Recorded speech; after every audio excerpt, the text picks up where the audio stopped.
حدیث مبارکہ ہے رب کی رحمت کے بارے میں کہ اللہ کے سامنے قیامت والے دن دو آدمیوں کو جہنم سے نکال کر رب کے سامنے لایا جائے گا۔ بڑی پرمغز حدیث مبارکہ ہے کہ جہنم سے دو آدمیوں کو نکال کے رب کے سامنے لایا گیا۔ اب اللہ تبارک و تعالیٰ فرمائے گا کہ تمہارے جو اعمال تھے نا، برے اعمال، اس کی وجہ سے جہنم میں گئے، میں نے باہر نکال دیا۔ اب اللہ تعالیٰ ان دونوں آدمیوں کو فرمائے گا کہ تم دونوں جہنم میں چلے جاؤ۔ پہلے رب نے جہنم سے نکلوایا، دو آدمی ہیں، اور پھر رب کا حکم ہوتا ہے کہ دونوں جہنم میں چلے جاؤ۔ اچھا، یہ سوال جواب کی پھر جگہ نہیں ہے، کیوں جائیں یا اللہ، ایک دفعہ نکالا ہے۔ جس طرح ہمارا ذہن ہے یا ہم سمجھتے ہیں کہ بندے کو سوال کرنا چاہیے کہ وہ جو جہنم سے نکلا ہے، نہیں، رب نے جب حکم دیا نا، ایک دفعہ جہنم سے نکالا، پھر رب کا حکم ہوگا دونوں جہنم میں چلے جاؤ۔ اچھا، دو آدمیوں سے ایک بھاگ کر جہنم میں چلا جائے گا، دو آدمی ہیں، دونوں میں سے ایک بھاگ کر جہنم میں کود جائے گا، ایک آہستہ آہستہ جا رہا ہے۔ اللہ تعالیٰ دونوں کو دیکھ رہا ہے، پھر رب نے حکم دیا دونوں کو واپس لائن سے ذرا بات کرنی ہے، پوچھنا ہے۔ دونوں کو واپس لایا جاتا ہے، رب دونوں سے پوچھتا ہے کہ میں نے حکم دیا کہ جہنم میں واپس چلے جاؤ۔ ایک دوڑ کے گیا ہے، اس سے رب نے پوچھا تو کس حیثیت سے کیوں دوڑ کے گیا، کیوں جلدی جلدی گیا اور جا کے چھلانگ لگا دی ہے؟ عرض کرتا ہے یا اللہ، دنیا میں بڑی نافرمانیاں ہو گئی ہیں، اب تیرا حکم تھا، میں نے سوچا بس کود ہی جاؤں۔ تیرا حکم تھا، میں نے سوچا اب نافرمانی نہیں کرنی۔ اب یہاں سوال کی بات نہیں ہے، حکم رب کا ہے، جانا جہنم میں ہے، میں کود گیا جہنم میں۔ جواب دوسرے کا بھی بڑا عجیب سا تھا، رب کی رحمت کو دیکھتے ہوئے رب نے پوچھا کہ اے انسان، اے آدمی، تو کیوں آرام سے جا رہا تھا، آہستہ آہستہ مٹک مٹک کے جا رہا تھا؟ اس آدمی نے جواب دیا یا اللہ، میرا اپنا نظریہ تھا، میں تیری رحمت کی طرف دیکھ رہا تھا، میں دیکھ رہا تھا کہ جس رب نے مجھے جہنم سے نکالا ہے، بھلا وہ رب مجھے دوبارہ جہنم میں داخل کیوں فرمائے گا؟ رب العالمین جب ان دونوں کا یہ مکالمہ سنتا ہے کہ دونوں اپنی جگہ پہ ٹھیک ہیں، اپنی بڑے زبردست انہوں نے جواب دیے۔ ایک کا جواب ہے یا اللہ، بس تیرا حکم تھا، میں نے بغیر سوچے سمجھے تیرے حکم پہ عمل کر دیا۔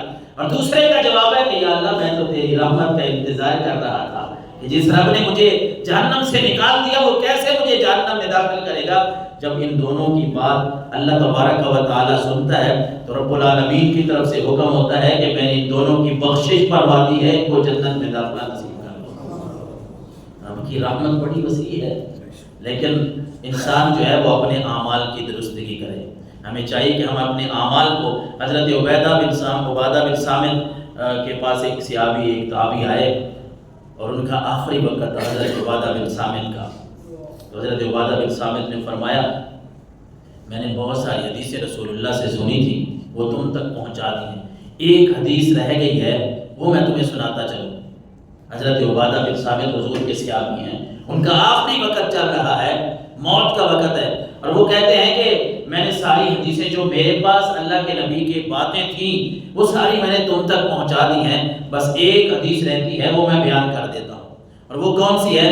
حضرت عبادہ کہتے ہیں سمعت رسول اللہ، میں نے اللہ کے رسول سے یہ سنا ہوا ہے، من شہد اللہ الہ الا اللہ وان محمد رسول اللہ حرم اللہ علیہ النار، کہ جس نے بھی یہ گواہی دے رکھی ہے نا کہ اللہ وحدہ لا شریک ہے، جس نے بھی یہ گواہی دے رکھی ہے کہ محمد اللہ کے رسول ہے، اللہ کے نبی نے فرمایا حرم اللہ علیہ النار، اللہ اس پر جہنم کی آگ کو حرام فرما دیتا ہے۔ یہ رب کی رحمت ہے۔ مومن خوف اور امید کے درمیان، رحمت کے درمیان زندگی گزارتا ہے۔ جب رب کی بات خوف کی آتی ہے تو مومن کانپ جاتا ہے۔ کئی صحابہ کرام رضوان اللہ تعالی علیہ مجمعین کی باتیں ملتی ہیں نا کہ وہ اذان سن کے کانپنے، حضرت عمر فاروق رضی اللہ تعالیٰ عنہ جن سے کافر لرزاں تھے، کانپتے تھے، دشمن کانپتے تھے جن سے، لیکن جب وہ اللہ کا نام سنتے تھے تو عمر کے جسم پہ کپ کپی طاری ہو جاتی تھی، عمر جو ہے وہ کانپنے لگ جاتے تھے کہ کہیں اللہ تبارک و تعالیٰ کا جو غضب ہے وہ میرے اوپر نہ آ جائے۔ اور اگر رب کی رحمت کی بات کریں تو صحابی یہ بھی رسول اللہ کا ہمیں فرمان سنا کے گئے ہیں کہ جس نے بھی گواہی دی کہ اللہ ایک ہے، جس نے بھی گواہی دی کہ محمد اللہ کے رسول ہے، اللہ اس کو بھی جنت میں داخلہ نصیب فرمائے۔ اور میرے آقا علیہ الصلوۃ والسلام نے فرمایا کہ میری امت میں سے ایک ایسا آدمی بھی آئے گا قیامت والے دن، حضور نے فرمایا ایک ایسا آدمی قیامت والے دن آئے گا، اس کے سامنے نا اس کے دفتر، اس کے رجسٹر گناہوں کے کھولے جائیں گے۔ کتنے ہوں گے؟ 99 سجلا، 99 دفتر اس کے کھولے جائیں گے، رجسٹر 99 گناہوں سے بھرے ہوئے ہیں۔ کل سجل مثل مد البصر، حضور نے فرمایا ایک ایک رجسٹر جتنے تک نگاہ جاتی ہوگی اتنے تک ایک ایک رجسٹر کھلا ہوا ہے، 99 رجسٹر گناہوں کے کھلے ہوئے ہیں۔ پھر اللہ تبارک و تعالیٰ اس سے پوچھے گا ان گناہوں میں سے کسی ایک گناہ کا تو انکار کرتا ہے؟ وہ کہے گا لا، نہیں یا اللہ میں کسی گناہ کا انکار نہیں کرتا۔ پھر اللہ تبارک و تعالیٰ اس سے پوچھے گا کیا جو فرشتے لکھنے والے تھے انہوں نے تیرے اوپر کوئی ظلم کیا یہ ٹھیک لکھیں؟ وہ عرض کرے گا یا اللہ سارا کچھ یہ ٹھیک لکھا ہوا ہے، کوئی ظلم میرے اوپر نہیں ہوا، یہ سارے میرے ہی گناہ ہیں۔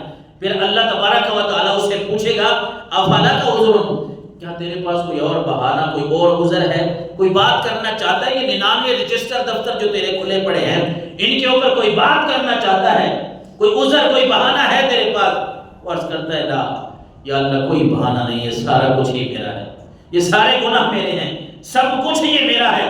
تو اللہ تبارک و تعالیٰ فرمائے گا کہ ہمارے پاس تیری ایک نیکی ہے، اب اس سے ان کو تولتے ہیں۔ وہ بندہ تو پریشان کھڑا ہے کہ میرے اتنے دفتر جو کھل گئے ہیں، ایک ایک گناہ کیا ہے، سارا اقرار کیے جا رہا ہے، یا اللہ میں نے کیے ہیں، بس کوئی میرے پاس عذر نہیں ہے، کوئی جواب نہیں ہے، سارے ہی میرے کرتوت ہیں، یہ سارے ہی میرے گناہ ہیں۔ تو اللہ